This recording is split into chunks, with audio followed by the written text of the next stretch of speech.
Hello everyone, কেমন আছেন আপনারা সবাই? অবশ্যই ভালো আছেন। দোয়া করি ভালো থাকেন।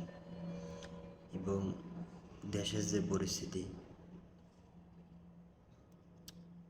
বলার মতন না। মানে নারী নির্যাতন, আগে যতদিন শুনতাম নারী নির্যাতন হতো, থানা পুলিশ হতো, বিভিন্ন কারজায় যে ছেলেরা নির্যাতন করতো, যৌতুকের টাকা না পালি কি শ্বশুর বাড়িতে কিছু না আসলে এসব ব্যাপার নিয়ে অনেক নির্যাতন নারীরা পাকাইছে, নারীরা সহ্য করছে।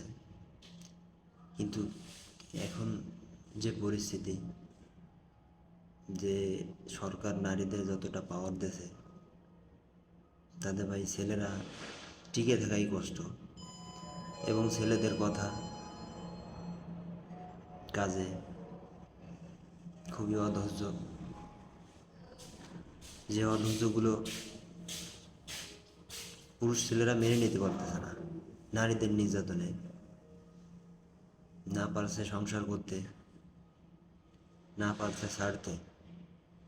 এত নির্যাতন যদি হয়, আপনি একটা না, আমার জানা মতে আমি তিনটে নিউজ দেখলাম যে ছেলেদের পুরুষ অঙ্গ কেটে দিয়েছে। এখন নারী জাত মায়ের জাত, গালি দিয়ে কথা বলতে চাই না, তবে এই জিনিসটা সাহস আমি মনে করি এদেশের সরকার তাদের দেশে এই কারণে এতটা সাহস পায়। তবে এই প্রতিবাদ আমি চাই, সঠিক বিচার হোক এবং সরকার নারীদের সঠিক সিদ্ধান্তে আনুক, যে সিদ্ধান্তগুলো তাদের জন্য ভালো হবে এবং ছেলেদের জন্য ভালো হবে।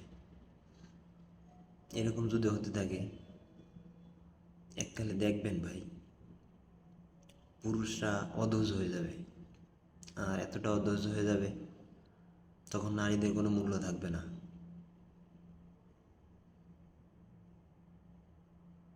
দেশের মাটিতে অনেকেই বলে যে প্রবাসীদের কাছে ছেলে দেবে না, তো এমন এক দিন আসবে যে প্রবাসীরা বাংলাদেশি মেয়ে বিয়ে করবে না, তাদের দেশের মেয়ে বিয়ে করবে না। কারণ এতটা অধৈর্য হয়ে গেলে তারা সবসময় জন্য চিন্তা করবে যে আমরা প্রবাসে আছি, প্রবাসেই থাকার চিন্তাধারা করি। আর অন্য কোনো রাষ্ট্রে, যে রাষ্ট্রে আছে সবাই চিন্তাধারা করবে যে আমি এই রাষ্ট্রেই সেটেল হয়ে যাই, কি এই দেশের রাষ্ট্রের মেয়ে বিয়ে করতে পারি নাকি, এরকম একটা পর্যায়ে চলে আসবে। তাই ভাই দিন থাকতে ভালো কিছু করার চিন্তা করেন। নারীদেরও বলি এখনও শুধরান এবং আপনাদের সম্মান আপনারা মেনে চলুন, কারণ পুরুষ কষ্ট করে এবং পুরুষের অধৈর্য হারায়েন না, তাতে পরবর্তীতে আপনার কারণে আর একজন ভালো নারীরও ক্ষতি হতে পারে। আমার কথায় যদি কষ্ট হন, আমার কথায় যদি কষ্ট পান, ক্ষমার দৃষ্টিতে দেখেন, কারণ আমি একটা পুরুষ। হয়তো কষ্টজনক বিষয় আমিও শুনছি যে হাজারো পুরুষ